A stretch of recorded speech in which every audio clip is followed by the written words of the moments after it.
أهل الذكر إن كنتم لا تعلمون فاسألوا أهل الذكر إن كنتم لا تعلمون فاسألوا أهل الذكر إن كنتم لا تعلمون. بسم الله الرحمن الرحيم. الحمد لله رب العالمين، والصلاة والسلام على أشرف الأنبياء وإمام المرسلين نبينا محمد وعلى آله وأصحابه ومن والاه وعنا معهم برحمتك يا أرحم الراحمين. أما بعد, chers téléspectateurs, assalamu alaikum wa rahmatullahi wa barakatuh. Très ravi encore une fois de plus de me retrouver parmi vous autour de notre émission Allo Oustaz. Mais très chers téléspectateurs, je vous annonce aujourd'hui je ne suis pas seul. Je suis avec un de notre frères.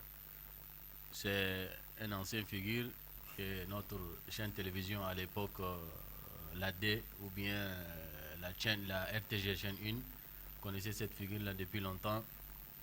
C'est le Cheikh Ilyas Ununga.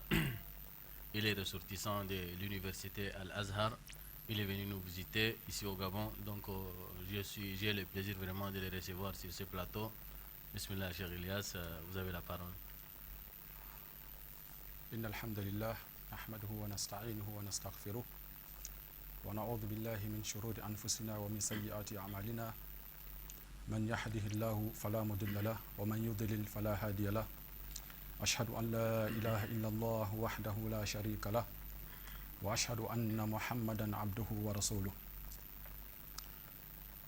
Louange à Allah, Seigneur des mondes, le très miséricordieux.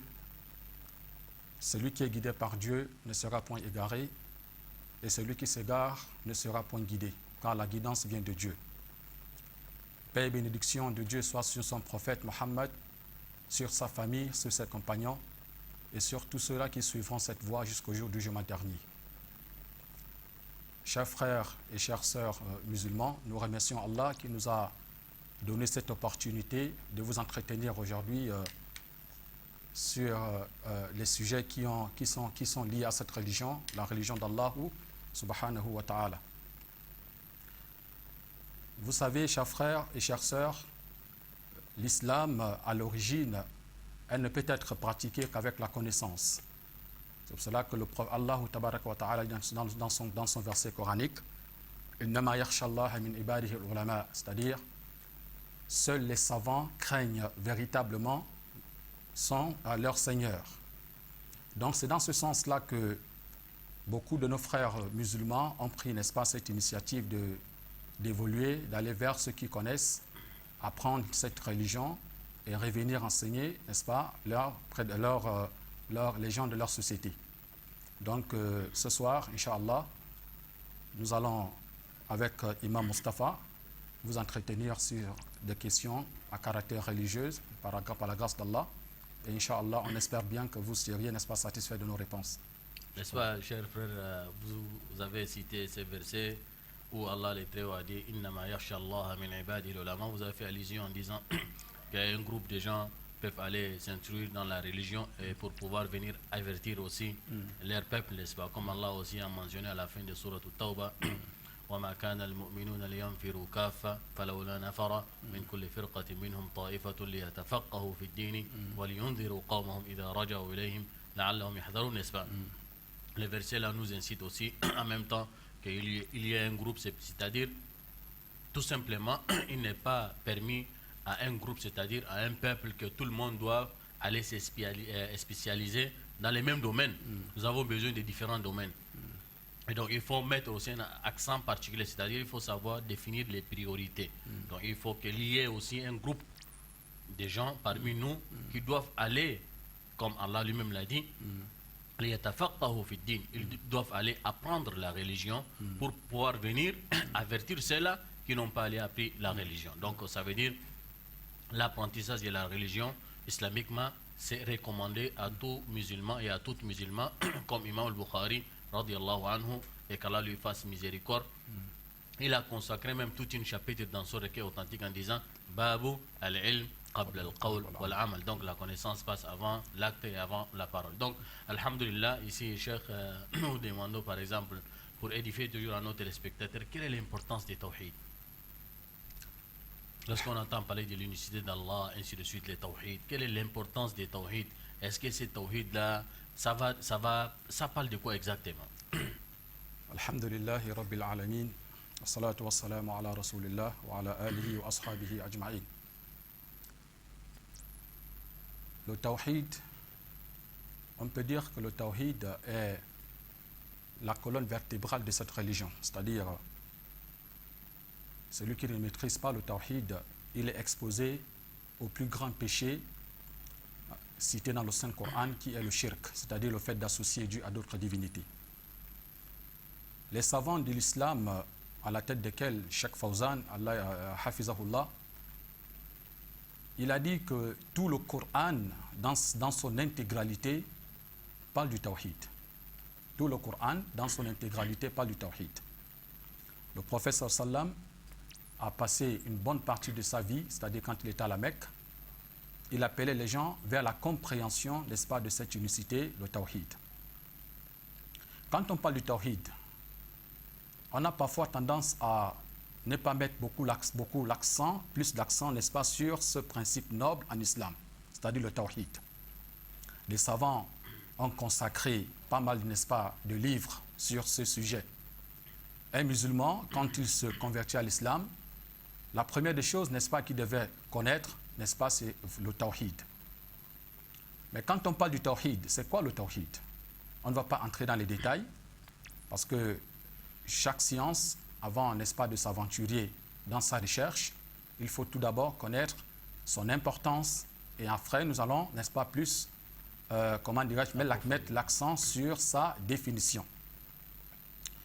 Le tawhid, comme a dit plusieurs versets du Coran, nous allons voir par exemple dans la sourate al-Tabarak, dans la sourate al-Tabarak, hein, Dieu, exalté soit-il, du début jusqu'à la fin, il a parlé, n'est-ce pas, de sa grandeur, de sa puissance, hein, de tout ce qui nous entoure, ses créatures. Pourquoi est-ce qu'il a parlé de ces choses-là? Parce qu'il voulait mettre l'accent sur sa divinité, le tawhid. Il voulait mettre l'accent sur sa divinité, le tawhid. Dieu n'est pas quand on l'associe à une autre divinité, avec des associés. Dieu n'aime pas les associés.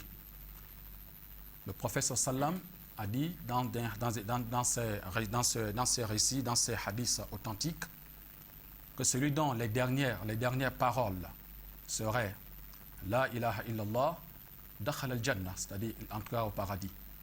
C'est une simple parole, mais ce n'est pas facile de le dire à la fin de la vie. Bon, sans vous interrompre, est-ce que les tawhid, là, bon, tu sais, notre émission est réservée uniquement pour les questions-réponses, au fait. Oui. Je crois que nos téléspectateurs, ils sont pressés pour poser des questions.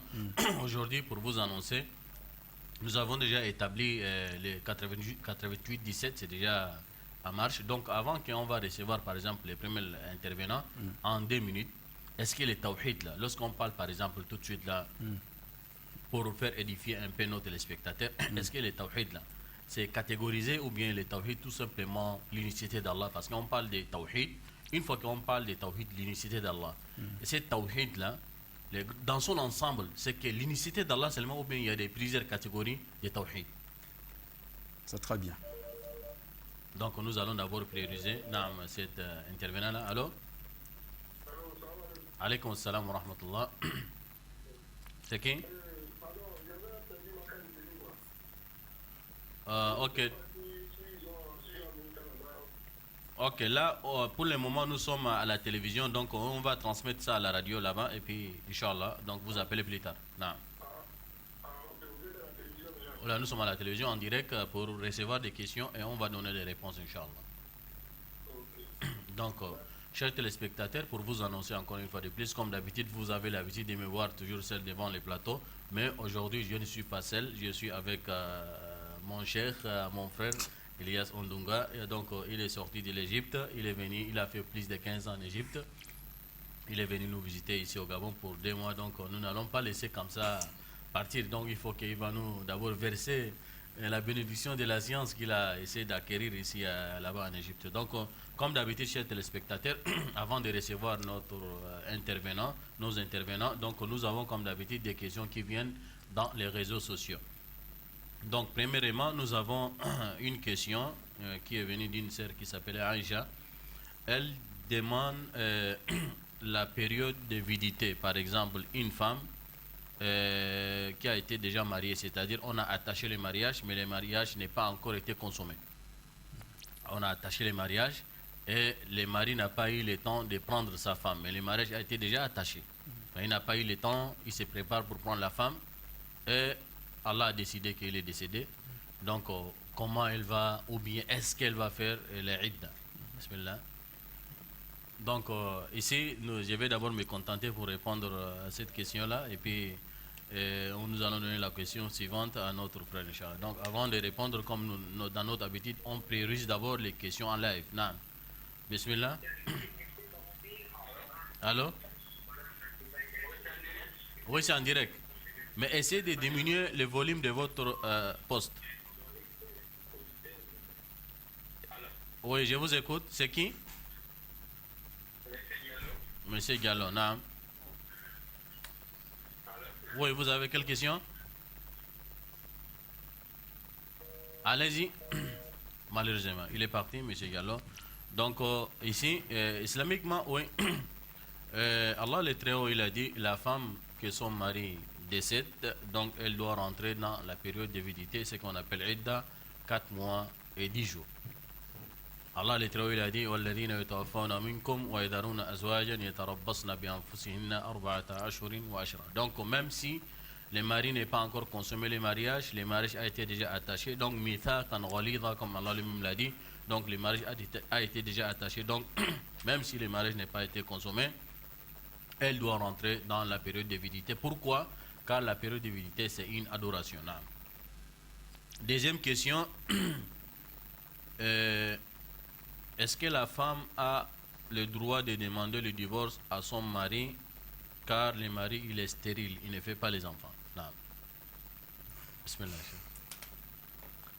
Alhamdulillah, salatu wassalamu ala rasulillah. Parmi les miséricordes que Allah a accordées à cette communauté est le fait, n'est-ce pas, de leur donner la possibilité de simplifier beaucoup de choses dans l'islam. C'est-à-dire, cette religion est une religion simple. Est-il possible à la femme de demander, parce que ça c'est un cas de force majeure, cette femme a dans son avenir envie d'avoir, n'est-ce pas, des enfants, peut-être que plus tard, elle a peur peut-être de la vieillesse. Quand elle sera vieille, est-ce qu'elle aura peut-être ses enfants qui vont l'aider dans sa vie? Mais plus qu'elle a constaté que ce mari a un défaut, c'est-à-dire il ne peut plus faire d'enfants, il est stérile, est-il possible, n'est-ce pas, ici, à cette femme de demander le divorce? Ouais. Ici, les savants divergent sur cette question. Mais la vie le plus proche, n'est-ce pas, par rapport à cette question, bien sûr, il est possible à cette femme, n'est-ce pas, d'aller voir l'autorité compétente et l'exposer le problème. Et c'est ce dernier, n'est-ce pas, qui est apte à lui donner, n'est-ce pas, cette possibilité, s'il y a lieu, n'est-ce pas, de demander le divorce. Parce que normalement, le divorce en islam appartient à l'homme. C'est l'homme, n'est-ce pas, qui a ce droit d'accorder le divorce à cette femme.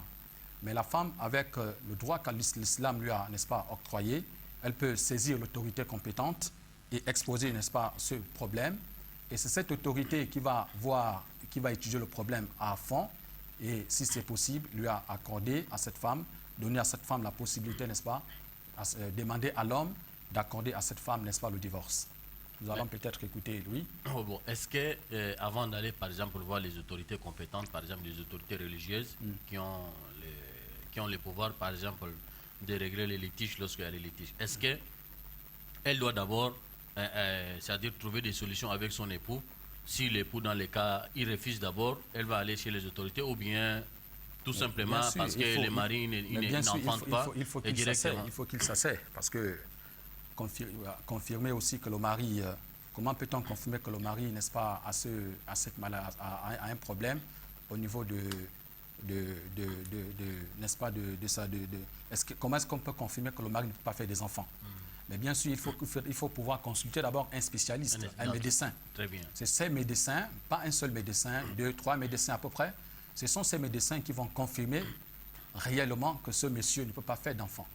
Et dans ce cas, s'il est confirmé que ce monsieur ne peut pas faire d'enfant et que lui-même, il est sûr qu'il ne peut pas faire d'enfant, elle peut s'asseoir avec son mari, essayer de discuter, voir les moyens par lesquels, n'est-ce pas, ils peuvent trouver une solution à leur vie. Et si dans ce cas, le mari, n'est-ce pas, obstine, il ne peut pas accorder, n'est-ce pas, ce divorce à cette femme, dans ce cas, il est obligé, n'est-ce pas, en ce moment, il lui est autorisé de saisir, n'est-ce pas, l'autorité compétente en islam et lui exposer, n'est-ce pas, son problème. Et c'est cette dernière, n'est-ce pas, qui est censée accorder à cette femme cette possibilité de divorcer. À ce qu'ils peuvent même convaincre les maris, parce que ici, dans le cas de Gabon, par exemple, nous n'avons pas une autorité compétente, même s'il y a les conseils ne peuvent pas donner le divorce directement parce qu'il y a un litige entre un époux et une épouse.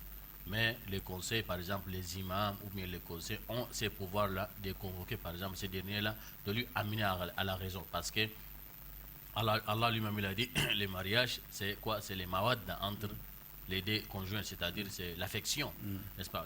Et l'objectif même qu'on se marie, comme le prophète sallallahu alayhi wa sallam a dit, tazawwaju al-wadud al-walud fa inni mukathirun bikum al-umam yawm al-qiyamah. Il faut marier les femmes qui enfantent, n'est-ce pas? Les femmes fécondes.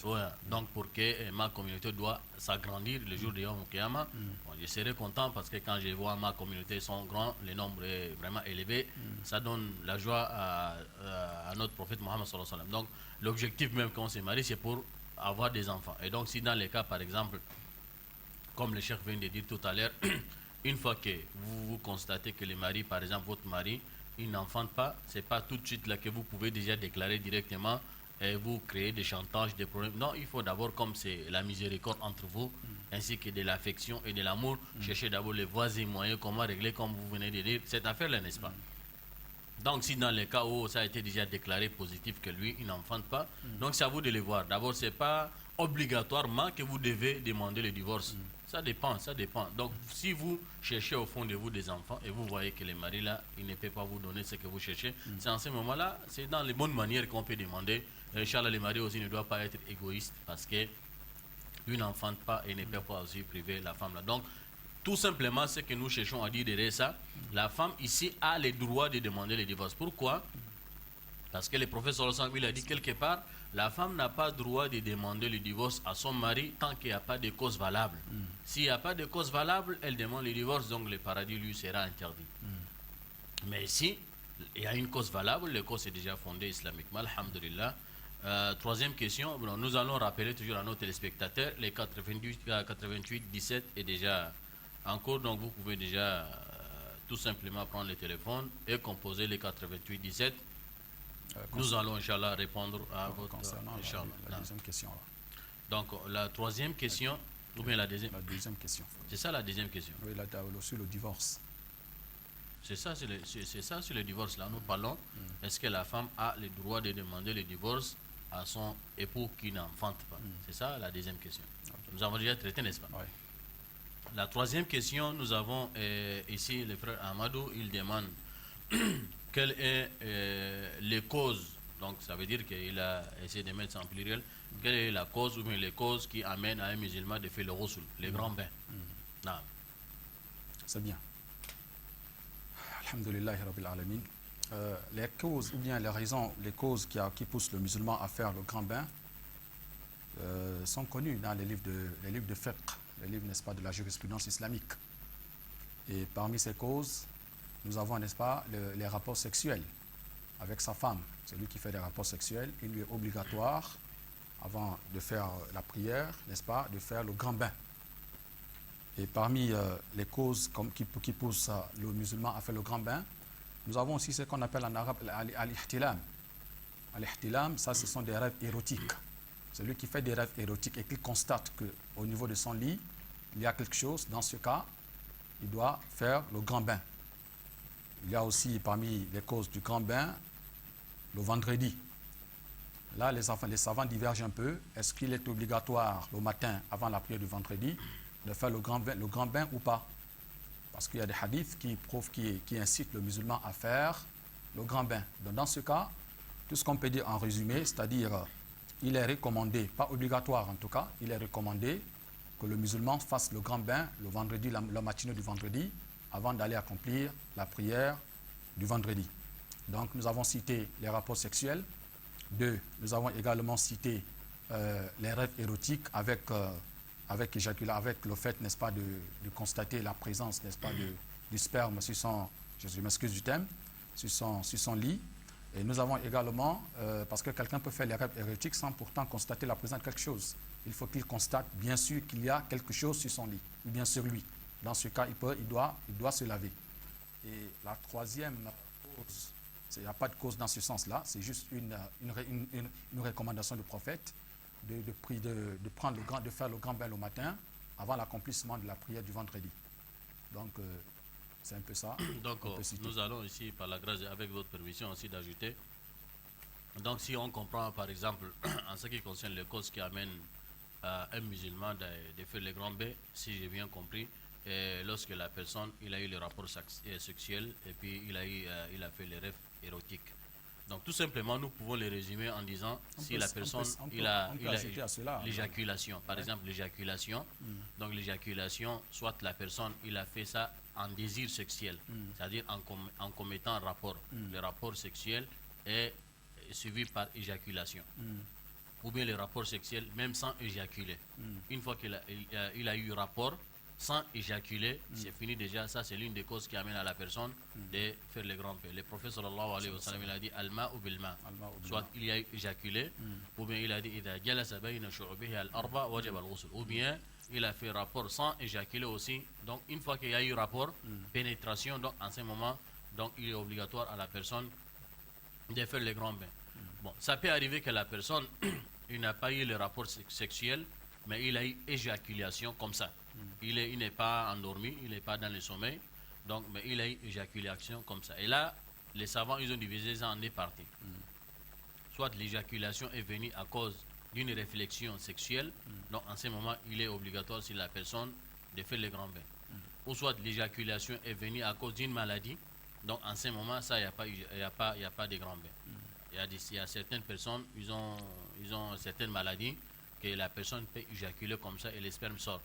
Ou bien, même si ce n'est pas à cause de maladie, vous voyagez par exemple dans un pays où il fait très frais, l'excès de la fraîcheur aussi, ça peut faire en sorte que la personne peut éjaculer sans qu'il se rende compte. Ça là aussi, cette éjaculation n'a pas de cause. C'est venu comme ça, la personne n'a pas participé à provoquer par exemple, donc en ce moment, il n'y a pas de grand bain. Il peut éjaculer à cause d'une réflexion sexuelle ou bien à cause des caresses, même s'il n'y a pas eu de rapport ou bien de pénétration. En ce moment, il doit faire le grand bain.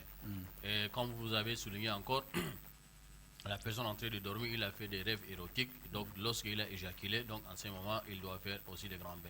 Comme vous avez dit aussi, les savants, ils ont dit, ça c'est un point de différence en ce qui concerne le vendredi. Le prophète sallallahu alayhi wa sallam, il a dit, c'est recommandé. Donc, il a dit wajib. Il a dit il est obligatoire. Il a dit wajib, c'est recommandé.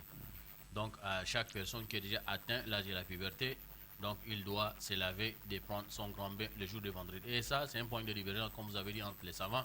Et la quatrième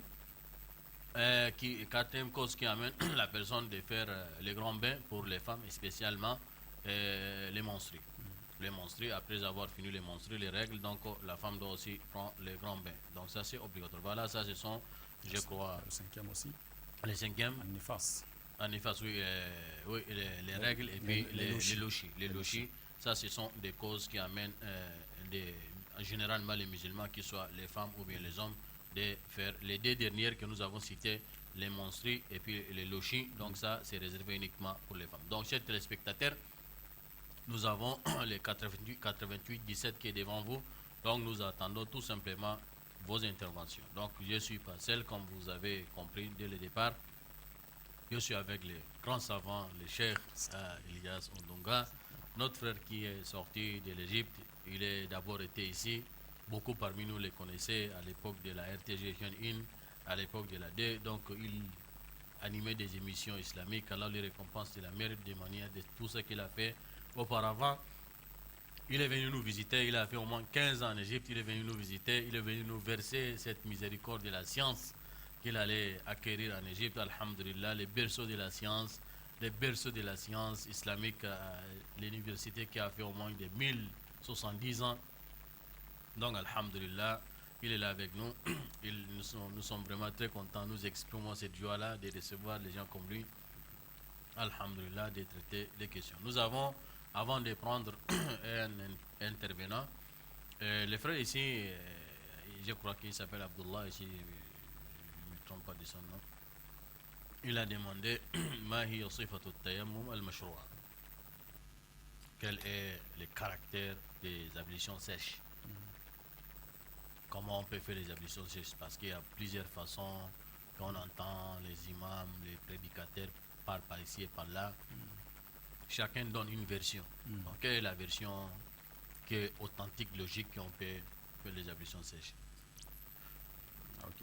Chers téléspectateurs, 88-17 qui est là, qui vous attend, tout simplement vous composez et nous allons recevoir vos questions, Inch'Allah. Naam, bismillah, Alhamdulillahi Rabbil Alamin. Salatu wassalamu ala Rasulillah wa ala alihi wa ashabihi ajma'in. At-tayammum, qu'on appelle l'ablution sèche, en islam, a trois parties importantes qu'il faut maîtriser dans cette question. C'est-à-dire la partie intime, parce qu'il faut subdiviser le corps. Avec votre permission, nous allons prendre, mais malheureusement il est parti. Non, c'est 88-17, non. Il faut subdiviser le corps en trois parties. Nous avons d'abord la partie intime. Et c'est la partie principale dans la complète. Tu parles de tayammum? Je n'ai pas de tayammum, les ablutions sèches. Tayammum. Avec votre permission. Malheureusement, il est parti. Non. Okay. Tayammum, c'est facile. Le plus important au niveau du tayammum, c'est la main. Il faut d'abord trouver un endroit pur, propre, le sable, la terre, ainsi de suite, où il faut tout simplement mettre les deux mains au niveau de cet endroit. Et si vous mettez les deux mains au niveau de cet endroit, si vous le frottez soit au niveau de votre visage, vous le mettez au niveau de la main et ça suffit. Dans ce cas, vous avez fait votre tayammum. Vous n'avez pas besoin de mettre au niveau de la tête, la main au niveau de la tête, non. Vous n'avez pas besoin de faire comme si vous laviez la main avec de l'eau, non. Vous n'avez pas besoin d'essuyer le pied, non. Le tayammum est très simple.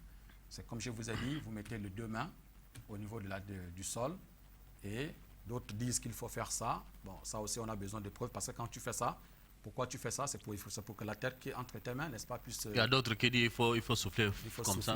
Non. Ça là, il n'y a pas de dalil. Non. Il n'y a pas de dalil. Ça, c'est la logique. Pourquoi? Parce que quand tu mets la main, il y a le sable. Tu souffles un peu ou bien tu fais ça, le sable tombe. Ça là, ce sont des massages, ce sont des questions qui n'ont pas de preuve.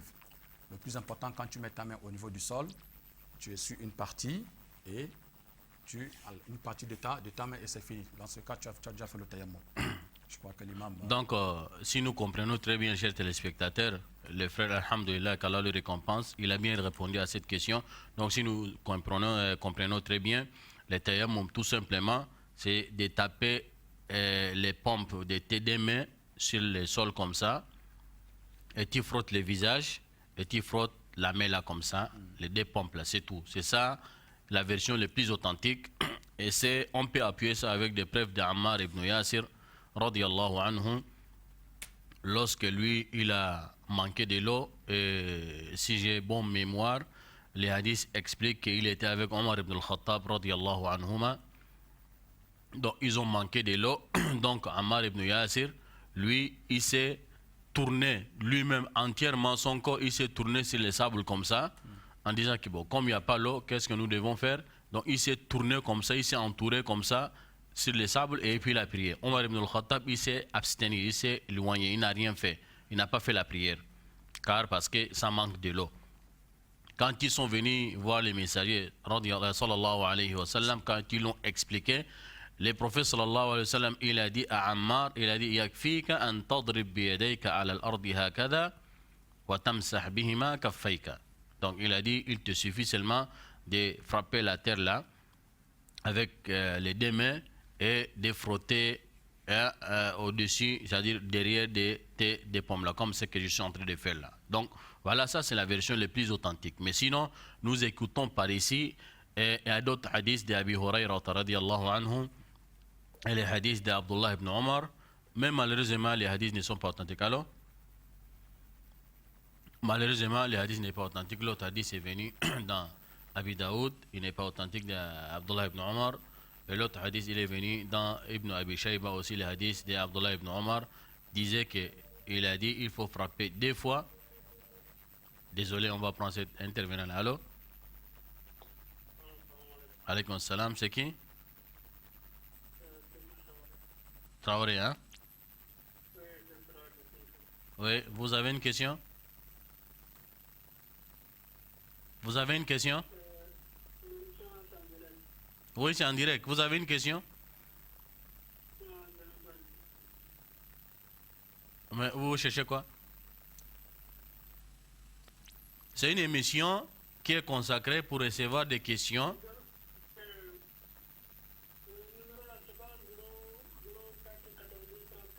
Non, c'est 88 17. Vous avez composé 88 17, n'est-ce pas? Donc, si vous avez des questions, vous posez des questions et nous allons traiter votre question, Inch'Allah. Il n'y a pas de problème. Les 04 30 90 30, ça c'est le numéro d'Airtel Money. Vous avez 100 000, vous pouvez envoyer ça comme contribution à la radio et télévision. Non. Donc je disais tout à l'heure, maintenant en ce qui concerne les tayammum, il y a d'autres versions que nous écoutons par ici et par là. Et malheureusement, comme je vous ai dit, avec la permission de notre cheikh, les versions ne sont pas authentiques. Le hadith d'Abdullah ibn Omar disait que le prophète sallallahu alayhi wa sallam, il a dit tu dois frapper les 2 pommes de ta main sur la terre, tu frottes le visage et tu frappes encore 2e fois, tu frottes la main.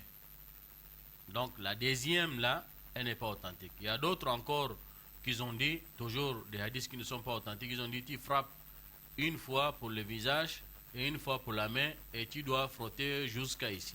Donc tout ça là c'est pas authentique. Nous avons dit, nous allons contenter par la version qui est authentique. Wa khayrul hadi hadi Muhammadin sallallahu alayhi wa sallam. Qu'Allah nous donne le discernement.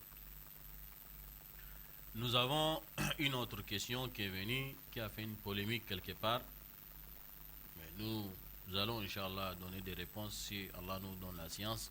S'il n'y a pas la science, nous attribuons la science à Allah le Très-Haut, car la science lui appartient.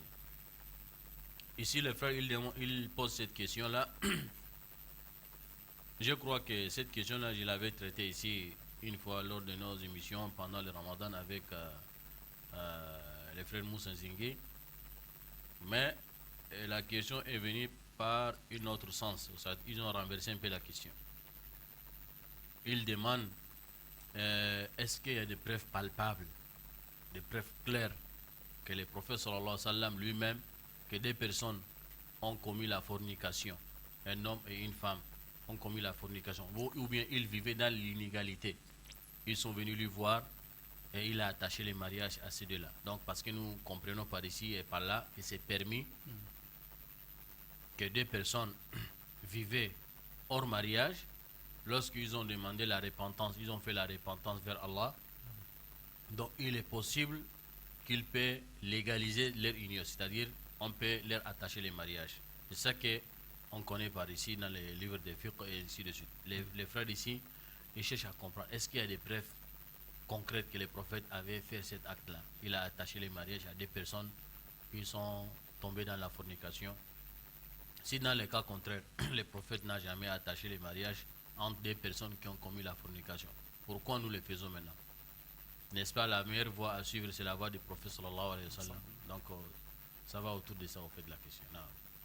Donc chers téléspectateurs, vous avez 88 17. Vous avez 88 17, n'hésitez pas de prendre tout simplement le téléphone, vous composez 88 17, nous allons recevoir votre question. J'essaie de rappeler ce que tu as dit sur la question. Donc la question, il ce dit... que tu as dit avec Moussa Zengui, j'essaie de rappeler moins.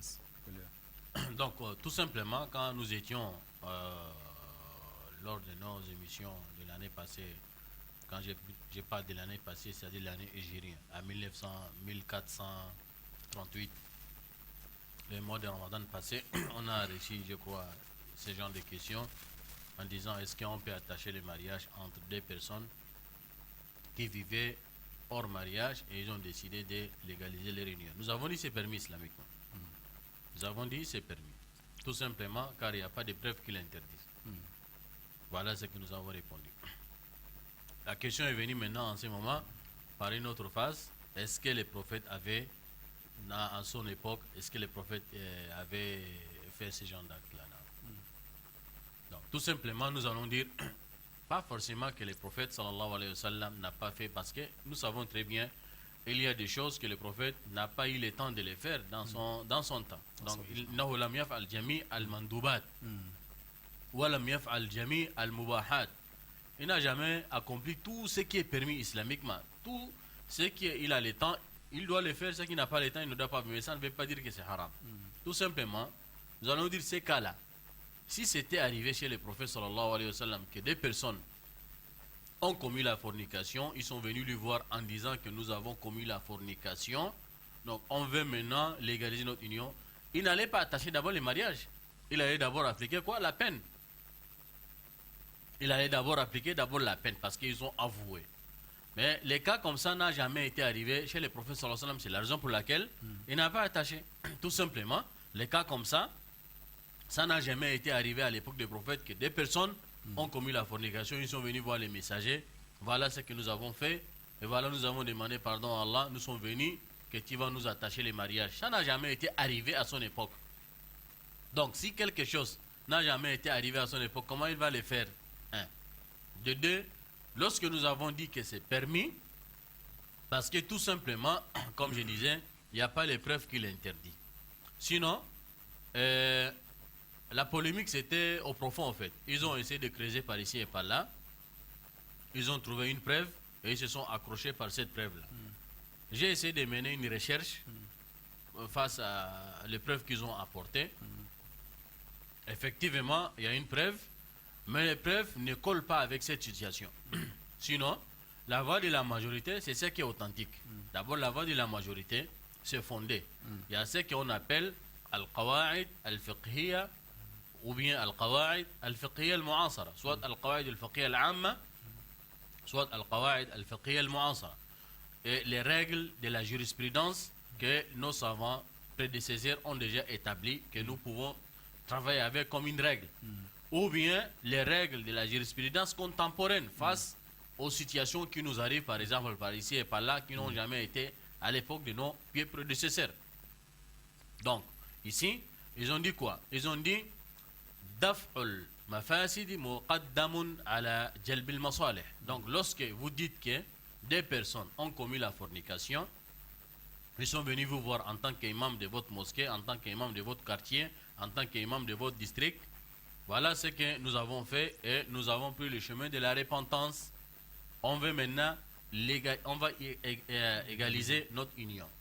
Nous avons demandé pardon à Allah. Lorsque vous dites que non, islamiquement, ça ne se fait pas, c'est comme si vous les avez encouragés d'aller continuer dans votre bêtise. Et nous savons que arrêter, c'est-à-dire si vous avez la possibilité d'arrêter une catastrophe, comme je disais, une catastrophe comme ça, c'est mieux. C'est-à-dire d'égaliser les réunions, de leur attacher les mariages que de les laisser aller continuer dans car l'erreur, c'est-à-dire al-haram, muqaddamun ala al-halal. Toujours c'est une règle, il a dit إذا وجد الحلال والحرام غلب الحرام الحرام. Donc ici, c'est mieux de légaliser leur union que de les encourager. Si vous refusez, vous les laissez comme ça, ils risquent de continuer dans leur désordre. Et là, c'est comme si vous avez participé à leur aider. D'abord, tout simplement, nous avons dit, c'est permis car il n'y a pas une preuve qui l'interdit. Lorsque vous interdisez une chose, il faut apporter moins quand même les moindres preuves pour...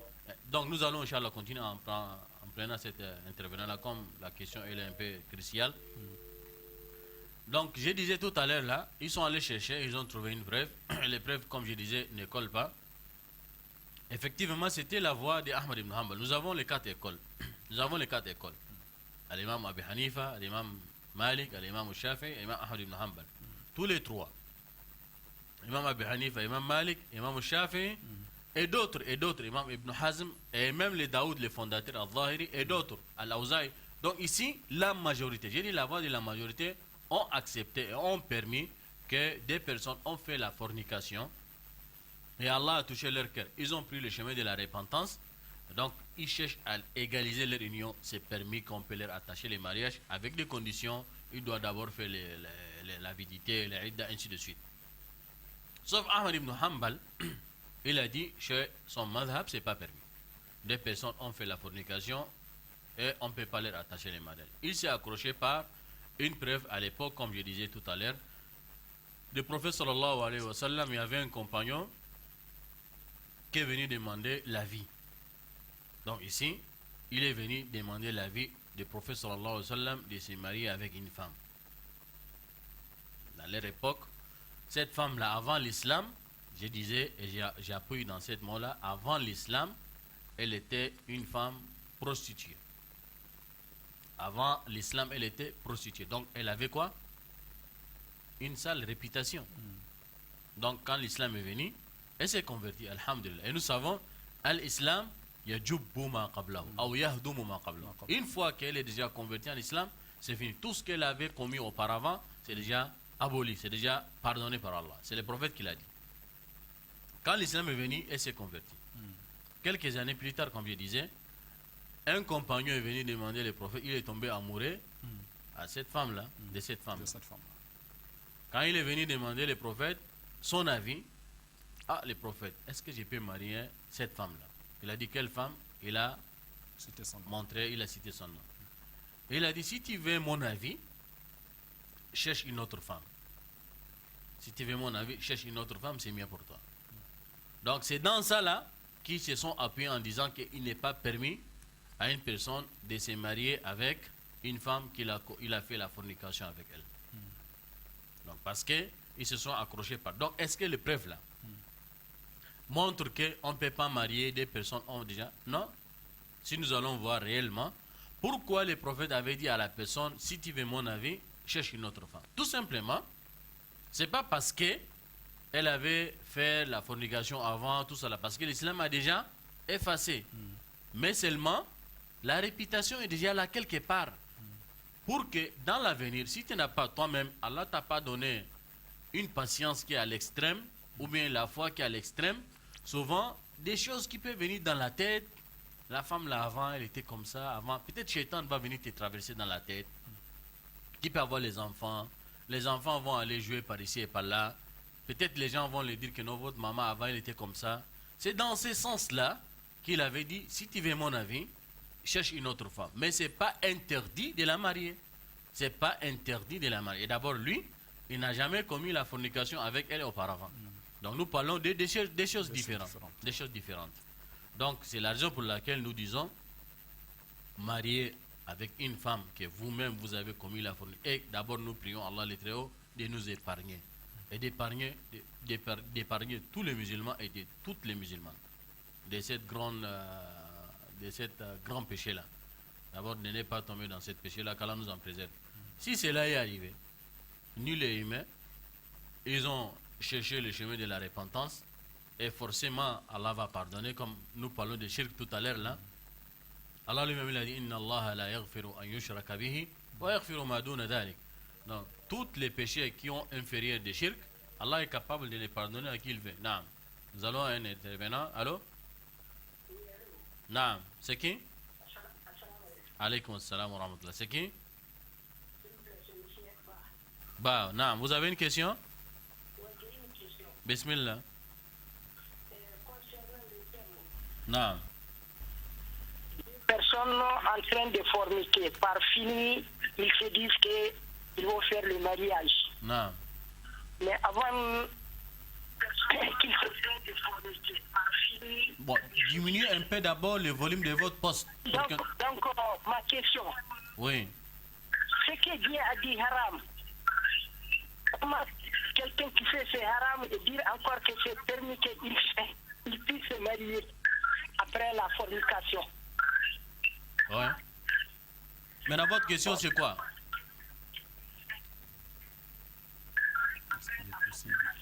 Ok, d'accord. Non. Est-ce que Donc ma question, est-ce que c'est permis? Ok, d'accord. Vous allez écouter la réponse. Si nous avons déjà répondu, mais nous allons ajouter parce que vous avez employé quelque chose. Donc, tout simplement, nous allons dire à nos téléspectateurs, face à cette question-là, nous n'allons pas mettre les sentiments devant. Parce que vous n'êtes pas Dieu pour juger la personne. Vous n'êtes pas Dieu pour juger la personne. Peut-être lui, il a fait la fornication. Quelques années. Et dans cette fornication-là, peut-être il a eu même des enfants. Quelques temps plus tard, il s'est rendu compte, les deux, ils se sont rendus compte que le chemin que nous avons emprunté, ce n'est pas un bon chemin. Donc il fallait faire un demi-tour. Les demi-tours là, ils ont fait d'abord vers Allah. Oh Allah, tout ce que nous avons fait, c'est pas bon. Nous te demandons de nous pardonner. Je vous ai dit, Allah est capable, lorsqu'ils sont sincères, de les pardonner. Quand ils se sont pardonnés, donc ça veut dire qu'ils se sont délavés complètement de leurs péchés. Ce n'est pas moi qui le dis. Même les péchés là, Allah est capable de les transformer ça en récompense. Lui-même il a dit, Illa man taba wa amana wa amila amalan saliha فَأُولَٰئِكَ يُبَدِّلُ اللَّهُ سَيِّئَاتِهِمْ حَسَنَاتٍ وَكَانَ اللَّهُ غَفُورًا رَحِيمًا. Sauf ceux-là qui se répandent et qui croient et ils posent des bonnes œuvres, Allah transformera leurs mauvaises actions en bonnes actions. Car Allah, il est le pardonneur. Donc, si Allah les a pardonnés, donc ils se sont délavés complètement de leurs péchés. Ils ne veulent plus maintenant vivre dans les péchés. Donc, ils sont venus maintenant chercher les voies et moyens comment maintenant égaliser leur union. Vous allez dire que non. Comment ça fait-il ils ont commis le haram, ils veulent maintenant faire le bien. Donc on ne met pas les sentiments. Ce n'est pas les sentiments. Donc c'est la logique même. L'islam, on dit c'est la miséricorde, n'est-ce pas? Donc une fois qu'ils ont fait le pardon, donc le chef. Donc c'est là où nous avons dit, c'est permis. Une fois qu'ils ont demandé pardon à Allah, ils se sont délavés de ce qui s'est passé. Donc à partir de maintenant, donc il faut maintenant chercher les voies et moyens comment maintenant égaliser leur union et ils vont continuer leur vie. Si vous les refusez, donc ils vont dire bon c'est pas la peine, bon, comme on refuse, donc on continue comme ça. Donc c'est comme si vous avez participé à leur aider de continuer dans le chemin. Mais c'est pas d'une façon que nous encourageons les gens de rester dans la fornication ou bien de dire aux gens d'aller prendre le concubinage. Non, c'est pas ça que nous disons. Non, il faut comprendre ce que nous disons. Nous disons simplement ceux qui ont été éprouvés par ces gens de péché et ils se sont rendus compte que c'est pas bon, il fallait faire le demi-tour. On ne peut pas fermer la porte. La porte de la miséricorde c'est ouverte. Comment on va fermer la porte de la miséricorde? Allô? Allô? Salam alaikum. Alaykoum salam, c'est qui? Malheureusement, il est parti cher. Excusez-moi, j'ai pris toute la parole. Non, bismillah. Oui, concernant la question, je crois que l'imam a donné toutes les réponses qu'il faut. Sur la question, est-ce qu'il est possible à deux personnes, n'est-ce pas, qui ont commis la fornication, de se marier plus tard, après avoir, comment dirais-je, après s'être rendu compte que le péché qu'ils ont commis était un grand péché. L'imam a souligné que la fornication est un grand péché en islam. C'est parmi les grands péchés en islam. C'est-à-dire, quand on dit grand péché, pour que le pardon soit accordé, il faut un certain nombre, n'est-ce pas, de conditions qu'il faut respecter au niveau du repentir. Et au début de notre émission, on a parlé un peu de la connaissance, c'est-à-dire, on dit toujours que l'habitude est une seconde nature. On a parfois tendance à légaliser certaines choses, mais quand on... Je vais vous interrompre pour prendre celui-là. Allô? Allô? Allô? Allô? Allô, assalamu alaikum. Alaykoum salam wa rahmatullah. C'est qui? Oui, assalamu alaikum. Alaykoum salam, c'est qui? C'est Diallo Mamadou. Diallo Mamadou, non. Vous avez une question? Oui, j'ai une question par rapport, vous avez dit une femme avec un garçon quand ils restent ensemble. Par exemple, si c'est un chrétien, maintenant, est-ce que tu peux marier le chrétien là tant qu'il est un chrétien, tu es musulman? Toi, tu es l'homme, tu es musulman. Maintenant, la femme que tu vivais avec elle auparavant, elle n'était pas musulmane, elle est chrétienne. C'est ça que vous voulez dire? Allô? Oui. Ok, d'accord. Nous avons compris. Inch'Allah, le chef va vous répondre. Non. Ok, monsieur. Bismillah. On dit toujours que l'habitude est une seconde nature. On a tendance à parfois légaliser des choses que lorsqu'on se rend compte que l'islam n'est-ce pas, nous a enseigné le contraire, on a du mal à l'accepter parce qu'on a mis du temps dans ces choses-là, dans ces habitudes, et à la fin, il n'est pas facile pour nous d'accepter ces choses. Est-ce qu'il est possible, n'est-ce pas, à deux personnes, n'est-ce pas, qui ont commis la fornication de se marier, après avoir, n'est-ce pas, après avoir, n'est-ce pas, après le repentir, islamiquement parlant, on a parfois tendance à croire que ce n'est pas possible. Mais oui, c'est possible. Pourquoi? Quand on dit que ce n'est pas possible, il nous faut automatiquement avancer une preuve. Parce qu'à l'origine, toute chose est permise. Mais quand on dit que cette chose n'est pas permise, qu'est-ce qu'il faut avancer dans ce cas-là? Ce n'est pas le sentiment qu'on veut. C'est quoi? C'est la preuve qu'on a besoin d'avancer. Et la preuve, c'est connue. Soit c'est une preuve qui est tirée, n'est-ce pas, du Coran, ou bien une preuve tirée de la tradition du prophète, sallallahu alayhi wa sallam. Dans ce cas, si on n'a pas de preuves qui interdisent à ces deux personnes de se marier, on dit qu'il est possible à ces personnes de se marier. Parce qu'on n'a pas de preuves. Donc on dit à l'origine, toute chose est permise. Désolé. Non. Allô? Oui, allô, salam alaikum. Alaikum salam, c'est qui? C'est Amadou Diallo. Amadou Diallo, non. Moi, ça va. Alaikum salam, non. Vous avez une question? Alhamdulillah. Excuse-moi, je me donne une question là. Bismillah. Allez-y. On vous écoute, allez-y. Oui. Je travaille avec un... Bon, essayez d'abord de nous contenter de diminuer un peu le volume de votre poste pour qu'on va bien saisir votre question. Désolé, il est parti. Non. Donc, l'imam a répondu à cette question. Il a donné des réponses assez... qui ne nécessitent pas, n'est-ce pas, approfondir, à dire encore un peu plus. Je crois que on a seulement du mal à accepter la réalité. Il faut dire s'il y a le nouveau qui vient de l'Égypte, peut-être. Non, la question est simple. Et, machallah, vous avez donné des réponses. Je ne crois pas. Non, allô? Allô? Allô, salam alaikum. Alaikum salam, c'est qui? Oui, c'est Ali. Ali, non. Je vous écoute. Oui, ma question, je reviens à la deuxième question qu'on vous avait d'abord posée sur le divorce quand je suis allé. Quand quoi? Ma question c'est sur le divorce, l'homme qui est stérile là. Oui. Oui. Est-ce que lui, s'il aime vraiment sa femme, il peut demander, on peut mettre le sperme d'un homme pour qu'elle puisse accoucher, pour qu'elle puisse faire des enfants? Est-ce que c'est permis? C'est possible? Ok, Inch'Allah, vous allez écouter la réponse. Non, vous allez écouter la réponse. Donc, cher, vous avez déjà fini la question là? La question, nous sommes en train de donner un peu plus, n'est-ce pas, d'éclaircissement. On a dit qu'on a du mal à accepter la réponse, mais c'est ça. Al-aslu fil ashya, al-ibaha. C'est-à-dire on ne peut pas interdire quelque chose qu'Allah a permis, sauf avec preuve. Donc, dire qu'il n'est pas permis à ces deux personnes après le repenti de se marier. Allô? Allô? Oui? Allô, assalamu alaikum. Alaikum salam. C'est qui? C'est Amadou Diallo, elle-même. Oui, vous êtes revenu. Allez-y. Ok.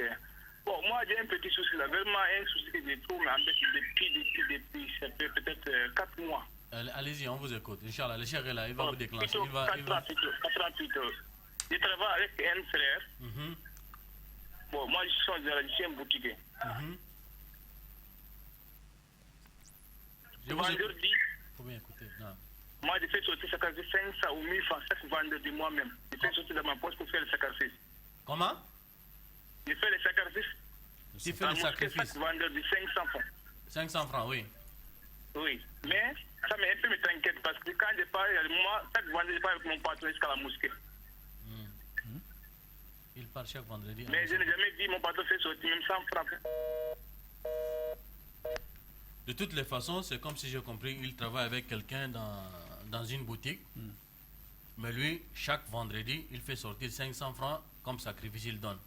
Et lui, il part avec son patron chaque vendredi à la mosquée ensemble. Mais il n'a jamais dit, c'est là où c'est coupé, il n'a jamais dit à son patron qu'il donne les sacrifices là chaque vendredi 500. Je ne sais pas, c'est dans sa propre poche ou dans la caisse de la boutique. C'est ça sa question. Mais avant de lui répondre, parce qu'il y a des priorités qui étaient devant nous. Donc tout simplement, nous avons dit des personnes, comme le cheikh a dit, ont commis la fornication. Après, ils ont pris le chemin de la repentance. Nous avons déjà montré que Allah est capable de les pardonner. S'ils ont rempli les conditions de la repentance, comme le cheikh l'a dit. Et comme le prophète sallallahu alayhi wa sallam l'a dit. Ils ont rempli les conditions de la repentance, ils ont demandé pardon sincèrement à Allah, Allah les pardonne. Ils cherchent maintenant à faire deuxième chose, légaliser leur union, c'est permis. La personne qui dit le contraire, donc il n'a qu'à apporter les moindres preuves. C'est ça que nous avons dit. Al-aslu fil ashya al-ibaha hatta yarid ad-dalil bil hurma. D'autres frères qui a posé la même question mais en l'autre sens. Lui il est musulman, mais la femme là qu'il a forniqué avec elle, elle est chrétienne comme il a dit, elle n'est pas musulmane. C'est la même chose. Si lui il a demandé à Allah sincèrement le pardon, donc islamiquement, le Coran nous a permis, je n'ai pas dit autorisé, il nous a permis de marier avec les gens des livres. Celui qui l'interdit aussi, il faut qu'il amène les moindres preuves, parce que nous avons trop entendu ça. Que les gens disent que non, comment un musulman il va marier une femme qui n'est pas musulmane, précisément les chrétiennes. À la fin, il s'accroche. À la fin, il s'accroche les tiraillements qui a été lié entre Omar et Hudayfa ibn al-Yaman, radiallahu anhu. Hudayfa, il avait épousé une femme juive. Il était gouverneur à l'époque de Omar. Donc, excusez-moi, le thème est un peu important, mais malheureusement, nous avons les téléspectateurs qui sont là et ils ont la priorité. Naam. Bismillah. Alaykoum salam. Oui. Donc la question a été coupée. Oui. Vous travaillez avec quelqu'un. Laissez-moi traduire d'abord la question. Vous travaillez avec quelqu'un, chaque vendredi vous donnez un sacrifice 500 francs. Oui. Vous partez avec votre patron à la mosquée ensemble. Vous n'avez jamais osé de lui dire. Voilà. Est-ce que l'argent que vous prenez Donc l'argent que vous donnez là, ce sont l'argent que vous prenez dans la caisse ou bien c'est votre propre argent? Je n'ai jamais vu lui faire ce même 100 fois pour faire les sacrifices. Et puis moi je travaille dans son boutique et fais ça tous les jours. Donc le sacrifice que vous faites là, c'est à l'intention pour lui ou bien pour vous? Mais l'intention, votre intention là, votre intention. Ok, c'est bon, c'est bon. C'est bon, nous avons déjà saisi la question. Vous allez écouter la réponse, Inch'Allah. Comme rapidement, excusez-nous, vraiment le temps est débordé, mais ceux qui sont devant nous, c'est important, on va se contenter par cela. Et puis, Inch'Allah, arrêter, Inch'Allah, notre émission. Pour les frères, s'il avait donné ces sacrifices-là à l'intention pour son chef, donc son chef aura les récompenses de ça. Mais ce qu'il aurait fait au préalable, d'abord aviser son chef, son patron, que moi, voilà, je donne 500, je donne 200, je donne 300 de sacrifices, mais c'est pour toi. C'est permis. S'il n'a pas fait, au préalable, il doit le faire, c'est-à-dire à l'intention que les récompenses soient attribuées à son patron. Mais s'il a fait seulement comme ça, sans avoir formulé aucune intention, l'argent qu'il a donné, c'est pour son chef, Inch'Allah, les récompenses attribuées à son patron, et lui, il aura une part des récompenses, car il a participé en aidant son patron pour gagner des récompenses, donc lui, il aura des récompenses. Wallahu ta'ala ala wa ala. Je disais tout à l'heure, donc, ce qui s'accroche dans ce qui est passé entre Hudayfa et Omar ibn al-Khattab, Hudayfa avait marié une femme juive. Quand Omar avait entendu ça, il a écrit une lettre, une note. Il a envoyé à son gouverneur qui est Hudayfa. Il a dit divorce la femme là tout de suite là. Parce qu'elle est juive. Hudayfa a pris la lettre, il a tourné la lettre, il a écrit derrière la lettre, il a dit à vos ordres mon chef, je vous respecte, mais je vais faire passer la parole d'Allah devant la parole de quiconque. Est-ce que vous niez cette verset-là où Allah a dit que les femmes des livres nous ont permis? Et il a dit, je suis désolé, je ne divorce pas la femme. Quand on a envoyé la lettre, à Omar il a vu la lettre, il a mis ça à côté, il n'a fait aucun commentaire. Quelques années plus tard, Hudayfa a divorcé la femme. Ses amis l'ont dit, mais le moment où ton chef avait demandé de divorcer la femme, pourquoi tu as refusé? Il a dit, si j'avais exécuté son ordre, c'est comme si le verset n'existait pas dans le Coran. j'ai fait passer la parole d'Allah devant. Donc ça veut dire que c'est permis à un musulman de marier une femme qui n'est pas musulmane, mais précisément elle doit être chrétienne ou juive. Donc c'est permis. À la fin, le frère Ali, il a dit, lorsque nous avons traité la deuxième question en disant l'homme qui n'enfante pas, la femme a le droit de demander le divorce. Le frère A, il nous a amené dans d'autres problèmes. Il a dit, est-ce que c'est permis maintenant dans les cas comme ça? Il y a l'amour entre ces deux couples-là. L'homme, il aime la femme, elle aime l'homme. Mais à cause des manquements de l'enfant, la femme cherche l'enfant. Pour garder cette union-là, pour ne pas aller tomber dans les hadiths qui n'est pas authentique, les gens disent Abghadul halal ila Allah talaq. C'est un hadith qui n'est pas authentique. Pour ne pas aller tomber dans cet hadith-là, divorce-là, qui n'est pas bon là. Est-ce qu'on peut prendre les matériels, c'est-à-dire les spermes d'un autre homme et injecter ça dans l'utérus de la femme afin que l'enfant va enfanter? C'est pas permis. Tout simplement, Allah a dit وَالَّذِينَ هُمْ لِفُرُوجِهِمْ حَافِظُونَ إِلَّا عَلَى أَزْوَاجِهِمْ أَوْ مَا مَلَكَتْ أَيْمَانُهُمْ فَإِنَّهُمْ غَيْرُ مَلُومِينَ. L'enfant là va attribuer à qui? C'est l'homme d'un autre homme qui est étranger et qui a été injecté dans l'utérus de la femme. C'est pas son enfant. C'est clair. C'est pas permis. Il aurait posé la question autrement pour recadrer sa question. Si par exemple la science a démontré que l'homme n'enfante pas à cause de la faiblesse de son sperme, donc en ce moment les savants contemporains ils ont dit c'est permis de prendre son sperme là et le traiter et injecter à la femme là. Mais à condition, ils ont mis aussi des conditions, à condition que ça doit être dans la main d'un médecin qui est crédible, ainsi de suite, tout ça là. Donc, Wallahu ta'ala ala wa alam, les chefs, vous avez la dernière parole. Les mots de fin. Non. Alhamdulillahi Rabbil Alamin. Nous avons, chers frères musulmans et chères sœurs, grâce à cette émission, nous avons, n'est-ce pas, par la grâce de Dieu, répondu à un certain nombre de questions. Si on n'a pas peut-être répondu à toutes les questions, Inch'Allah, dans les émissions plus tard, dans les émissions à venir, l'imam est là, il aura l'occasion, n'est-ce pas, de répondre à d'autres questions. Et par rapport à certaines questions, les questions qui sont très très importantes, comme les questions de divorce, on conseille vraiment à nos frères et nos sœurs musulmanes, n'est-ce pas, parfois d'aller un peu plus, c'est-à-dire de se rapprocher de nos connaisseurs dans des mosquées, des imams, des savants, de s'asseoir et discuter avec eux. Et avec ces derniers, n'est-ce pas, ils peuvent avoir des réponses qu'ils veulent, n'est-ce pas, à leurs questions. Et il ne faudrait pas aussi, quand on nous dit des choses, on donne des réponses à certaines de nos questions, qu'on s'échauffe. Hein, c'est pas ça, l'islam, c'est pas ça. L'islam, c'est ad-dalil, c'est-à-dire la preuve, al-kitab, wa sunnah, wa as-sahiha. Donc c'est ça. Et si on se limite à c'est-à-dire au Coran et à la Sunna, ou à aqwal ulama, ainsi de suite, on ne va pas s'échauffer. On ne va pas s'échauffer. L'islam est facile. Et comme on a dit au départ, que cette religion, pour mieux la pratiquer, il faut la connaissance. La connaissance ne nécessite pas que tu puisses mémoriser tout le Coran, ou bien tu puisses mémoriser tous les hadiths. Non, non, non.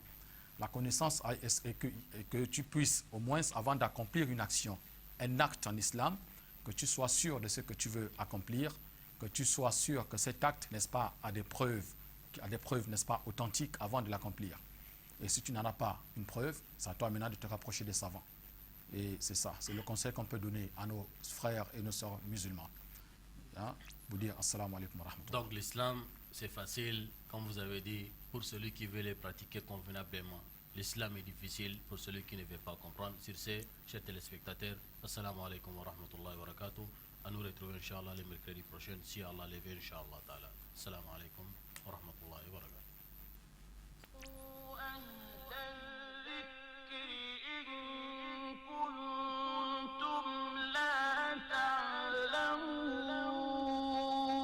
فاسألوا أهل الذكر إن كنتم لا تعلمون فاسألوا